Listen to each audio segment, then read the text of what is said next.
According to the Merriam-Webster, the definition of mountain biking is, quote, the sport or activity of riding a mountain bike, a type of bike that has a strong frame, thick tyres, and straight handlebars, used for riding over rough ground.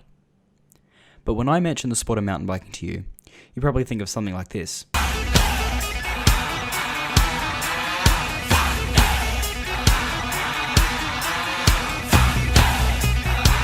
However, what if I told you there was a whole subculture of mountain biking, a cult, if you will, of those crazy enough to ride the impossibly long distances over multiple days, if not weeks on end?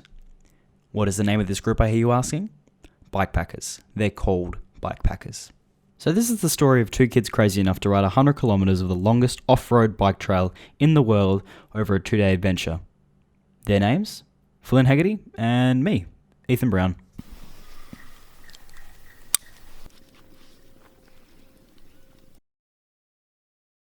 So we have just arrived at the start of our Munda Biddi adventure here in beautiful Pickering Brook, and we are heading to Jarrahdale today, all the way from the first section, 70 kilometres. You excited, Ethan?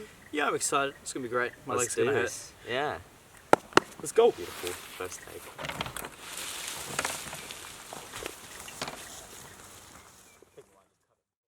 So we'll see many signs like this along the trail, with the yellow triangle and the Munda Biddi sign, and these indicate that we're on the right path for the Munda Biddi.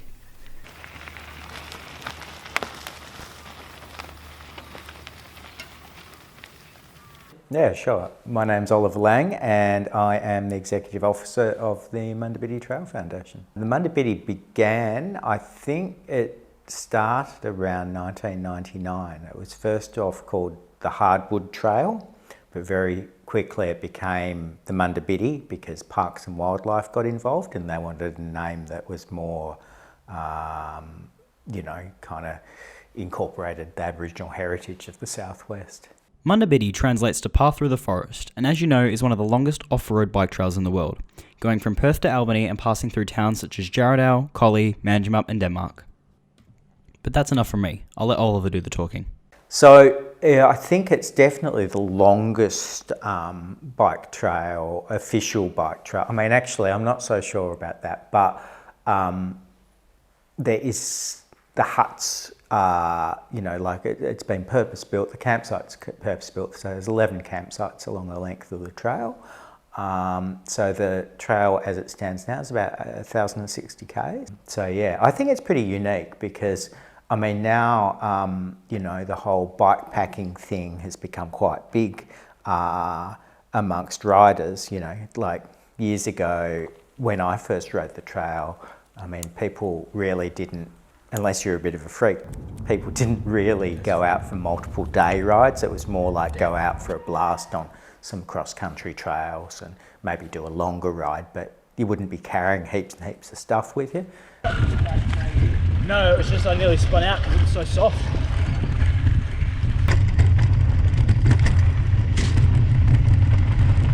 Oh. You right?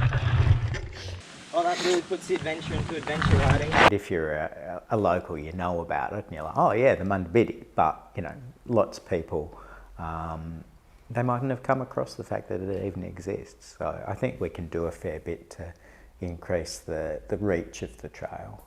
So for this part of the trail close to Jarrahdale, we've come all the way back in time to 1944 to the Balmoral Prisoner of War Camp. This used to house 220 Italian prisoners of war during the African campaign in World War II, and they would come here to chop and mill trees for lumber. Since COVID hit, just go for a bushwalk or whatever, you just see heaps of families and people you mightn't have seen out on the trails before, and I think that's been a real eye-opener for me. And then also the government is wanting to put more money into those facilities to attract more people to them. So I mean that's going to be a real win for the trail if that happens. So we have just finished our first day of riding the Munda Biddi from Pickering Brook to Jarrahdale, beautiful logging town we are here now, and it was 70 k's and 8.5 hours total riding, and I have to say that is one of the hardest things I've ever ridden, but also one of the most enjoyable. The scenery was beautiful, it was a great bonding experience, and there was lots to see and do along the way. How'd you find it, Ethan? My legs hurt, but it was good fun. There was plenty of dynamic things to do on the trail. There's definitely some interesting things that you didn't really know about that were there, such as the prisoner of war camp and the huts. They were interesting to have a look at. And yeah. Awesome.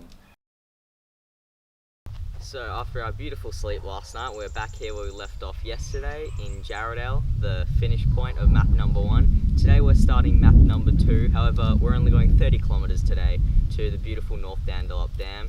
And I think we're going to have a swim when we get there. How does that sound, Ethan? Sounds pretty good to me. I'm very happy about only doing 30 Ks today. The legs are feeling nice and sore, but yeah, slept like a baby last night, even on those spring mattresses. However, it should still be a very beautiful, scenic 30 Ks with lots to see and do along the way. So we'll take you with us there, and hopefully we'll see you at the end. It's a hot day today.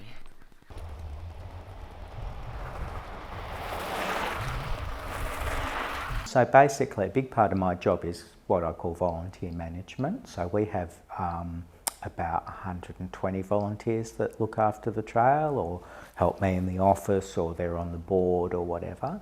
And so we are tasked with the maintenance and kind of community information and publicity for the trail. We do want to have people so that they're kind of really invested in being part of the trail and being part of the community. And something that's really happened of late has been that we've kind of building that community spirit back up amongst trail volunteers. Wow, okay.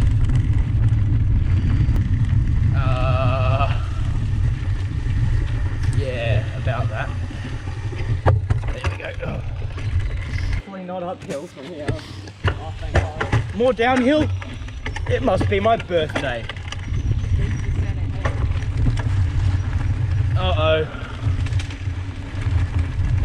Flynn, that was so sketch, hey? It got really loose and then just muddy and...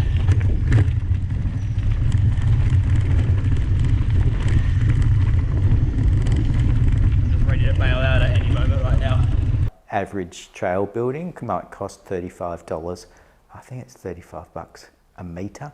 So you times that by 1,060 kilometres, you work out how much money it would cost to rebuild the whole trail. So we do need the volunteers to be involved and to, you know, value add for the foundation to keep the costs down as much as possible. Just as Oliver said, it costs around $35 per metre to build or update any parts of the trail. You might not have noticed in the previous clip, but going down the downhill section, there was roughly a half-metre deep trench to the left side of the track, which to an inexperienced rider could have proven quite daunting.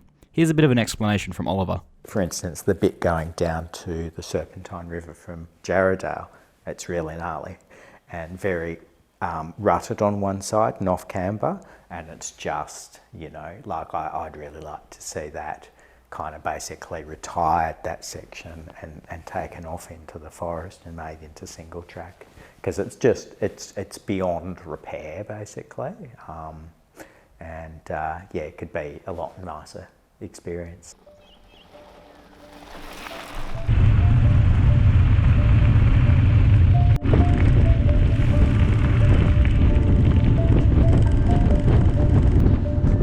Flynn, we did it.